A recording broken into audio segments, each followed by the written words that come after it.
Com o Vasco na zona de rebaixamento, o clima já não estava bom. Agora então...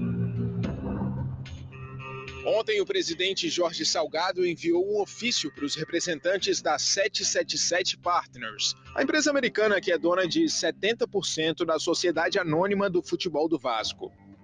Um trecho do ofício diz que a situação é alarmante. Além de cobrar um plano para reverter a atual fase, a diretoria também pede informações sobre o atraso do pagamento de dívidas. Assim como a gente quer ver resultado, a gente quer transparência, porque o clube continua sendo do povo, né, porque virou empresa que, né, virou de magnata, não é assim.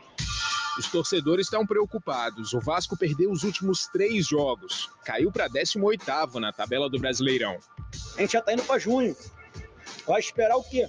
Desandar para poder tomar uma atitude? Tem que ver um reforço bom aí agora.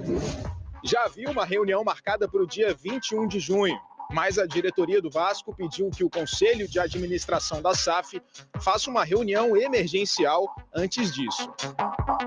Até agora, a 777 Partners não se pronunciou. No campo, o Vasco se prepara para enfrentar o Flamengo na segunda-feira que vem.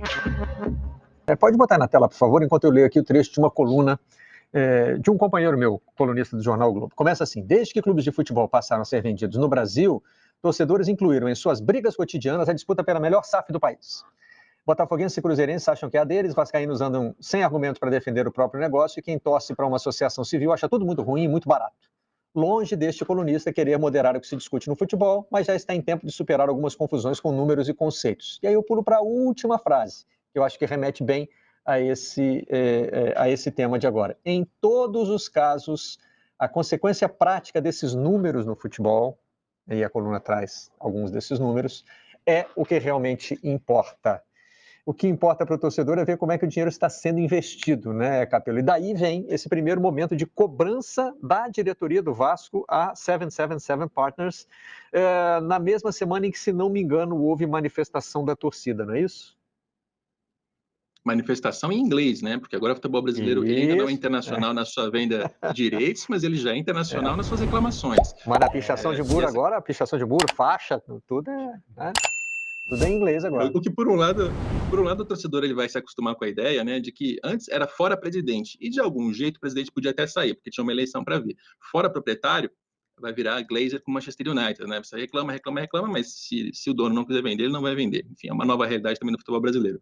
E essa coluna que o Barreto cita, que fui eu que escrevi, para quem não leu e não sabe, para quem não captou, né? Pois é, eu comparo ali alguns números em relação a até que ponto cada novo proprietário, tratando de Textor, Ronaldo e 777 Partners, se dispuseram a pagar das dívidas passadas, né? E quando a gente olha o contrato do Vasco, numericamente, né, é um dos melhores, porque ele tem tanto a assunção clara de 700 milhões de reais em dívidas, a 777 diz que vai pagar, é um problema que deixou de ser da associação, porque a nova proprietária vai resolver, quanto tem um investimento em futebol de 700 milhões em 3 anos, que é o maior valor no período mais curto, né? Então era o clube que, numericamente, se deveria esperar pela melhor performance, ou pelo menos pela crescente mais rápida, sabe? Porque tem muito mais dinheiro entrando do que no caso do Ronaldo no Cruzeiro, que são só 50 milhões de investimentos, quanto mesmo o Textor no Botafogo, que são 400 milhões, é um valor mais alto, mas que ainda assim é menor que o da 777. Agora, uma coisa é você negociar na venda os termos dela, né, Barreto? Outra coisa é o negócio começar a acontecer e saber usar bem esse dinheiro.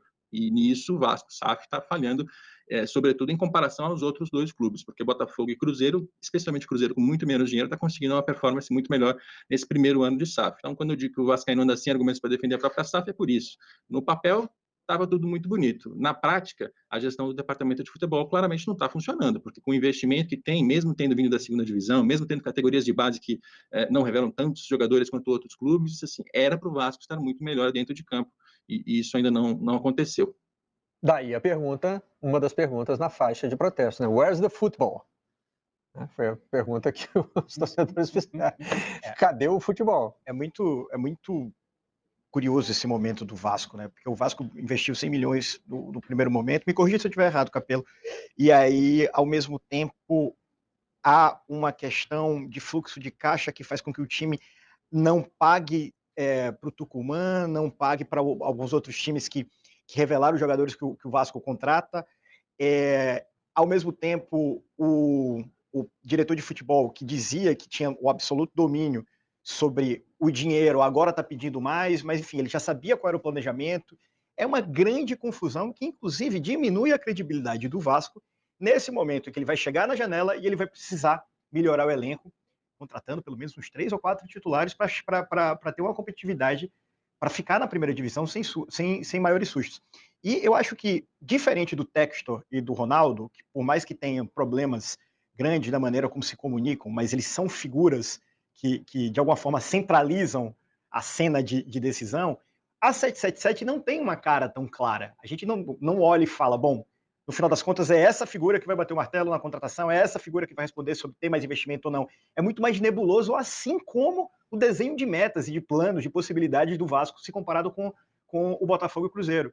É muito honesto, por exemplo, o Textor no Botafogo falando que o primeiro ano é para ficar na primeira divisão, o segundo ano é para disputar vaga em competições sul-americanas, para depois, daqui a uns 3, 4 anos, aí sim o Botafogo tem a capacidade de ser competitivo em busca de títulos.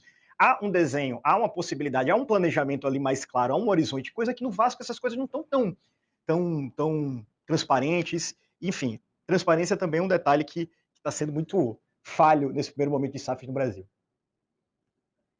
Eu tendo a achar que a gente não deve ser tão drástico com pequenos momentos do futebol, né? Porque, por exemplo, o Botafogo, meses atrás, estavam exigindo a demissão do Luiz Castro, estavam dizendo que o Textor não sabia o que fazia, o Textor saiu do Twitter, estava sendo criticado pela torcida. Agora, quem está numa série de vitórias do Campeonato Brasileiro, está liderando o campeonato, são todos gênios, aos olhos de muitos torcedores, né? Então, eu tendo a descartar um pouco dessas percepções que são imediatas em relação a como o time está no campeonato, é um sucesso ou é um fracasso, né? Todo mundo é muito imediatista nesse sentido.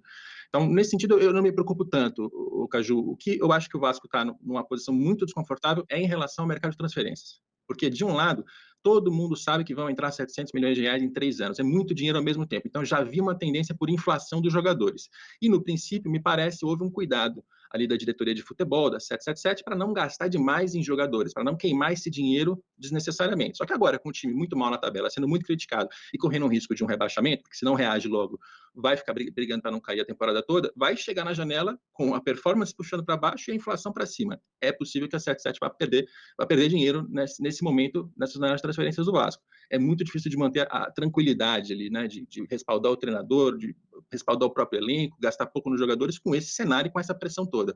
É aí que eu tô curioso para ver como a empresa vai se comportar. Porque se fosse um presidente amador, sairia gastando, contrata um medalhão, faz alguma coisa. Disso a gente está acostumado no futebol brasileiro. Como é que os americanos vão se relacionar com este momento? Isso eu acho que vai ser muito educativo em relação ao que é o futebol brasileiro. E no fim do ano também, se o Vasco sair em 10º lugar, em 14º lugar, fugindo do rebaixamento, olhando para trás, assim, vendo o cenário como um todo, não acho nada trágico. É o início de uma jornada, de um monte de investimento, de um projeto, faz sentido, só não pode cair de divisão. Né? 777 é mais um projeto de multiclube, né? Tem vários clubes. A gente sabe onde a empresa coloca Vasco na hierarquia dos clubes, ou a gente está esperando desenvolvimentos como a Liga, por exemplo, para saber como a empresa no médio prazo vai tratar o Vasco da Gama? Não tenho a resposta ideal para